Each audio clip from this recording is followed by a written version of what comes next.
I was reading this book, excellent book that I highly recommend, called Tapping into Wealth by Margaret M. Lynch. And I was just reading a chapter about invisibility, which also made me think about availability. Like when you're not available, you're not visible to the people who might need what you have to offer.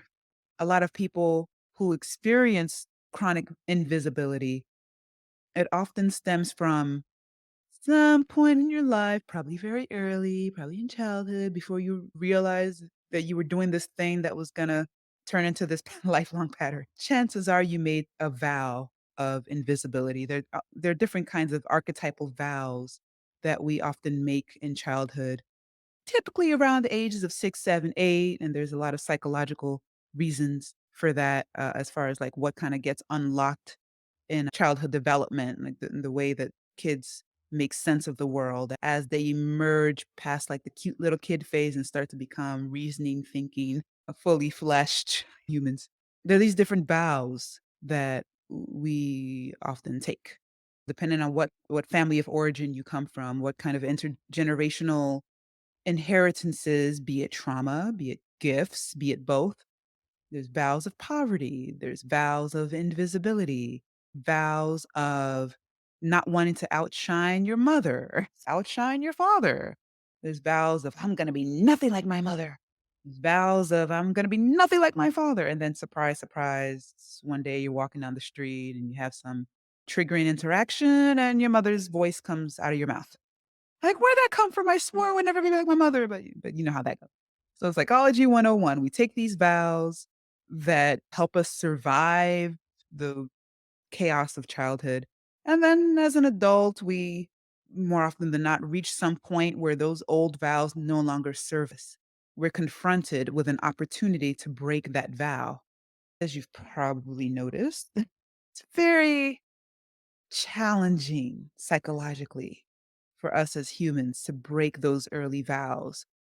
Let's use an example that has been really prevalent in the news. Let's take racism, for example. You were breathing the air of racial bias where you grew up.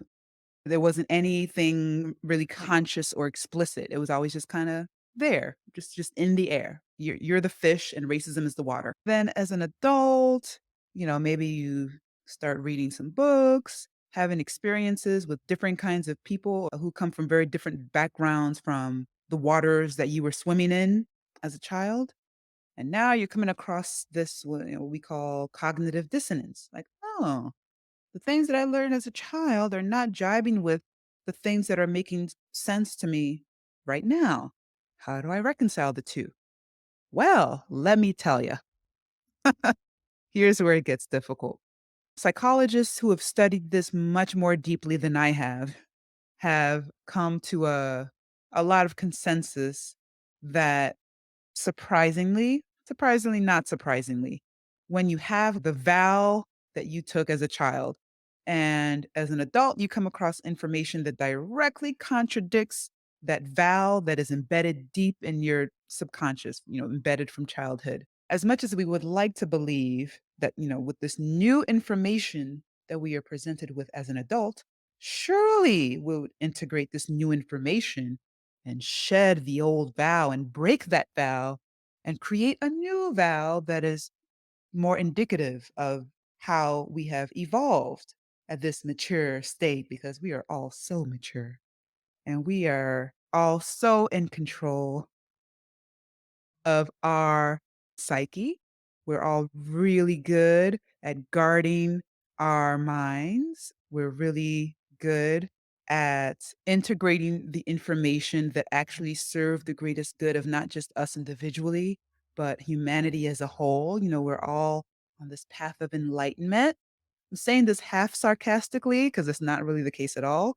But there's always that possibility and that potential, and some people actually do rise above their raising and break the vows of childhood and evolve into developing a new vow, or at least developing a framework in which their vows are adaptable to new information, like being willing to change one's mind, being willing to consider perspectives that you didn't consider before.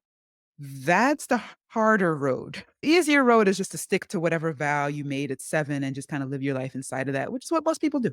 For those of us who have taken on the task of becoming more conscious of who we are and what we have to contribute to the evolution of the planet, it can often feel like, am I the only person who's actually aiming to elevate?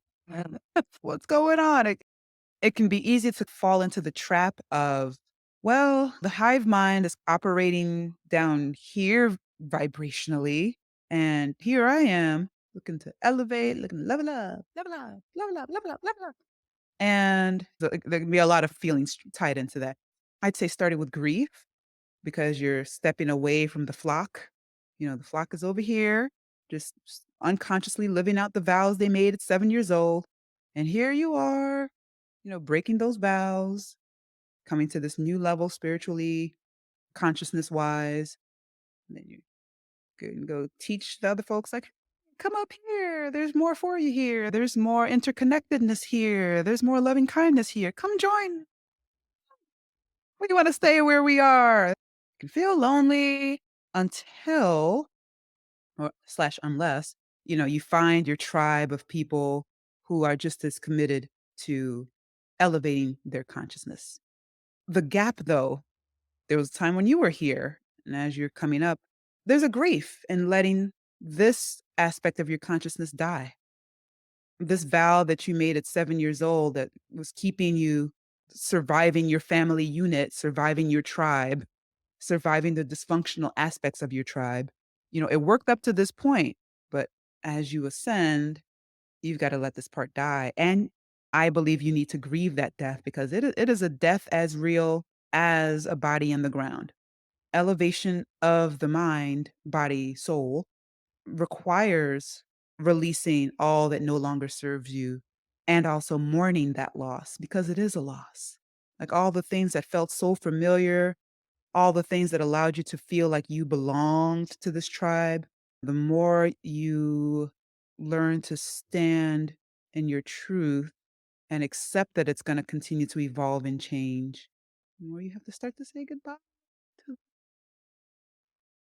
Um, Breaking Vows and Tribal Shame. There's a woman named Elizabeth Gilbert who wrote Eat, Pray, Love, the famous memoir. And she has an amazing essay about tribal shame, that vow to belong no matter what, that vow to belong to your tribe and to accept the dysfunctions of your tribe in order to not rock the boat. When you start feeling those internal grumblings and when you start feeling that cognitive dissonance, like the way my mother kept herself small in this way and grandma and great grandma, not going to work for me. I'm feeling called to something that is unprecedented in my bloodline. How do I step into that power when I don't see a blueprint within my personal bloodline, as far as like a mirror or feedback loop to model myself after? Where are my mirrors? Where is my feedback loop? How do I stand in this thing that I have no direct reference point for?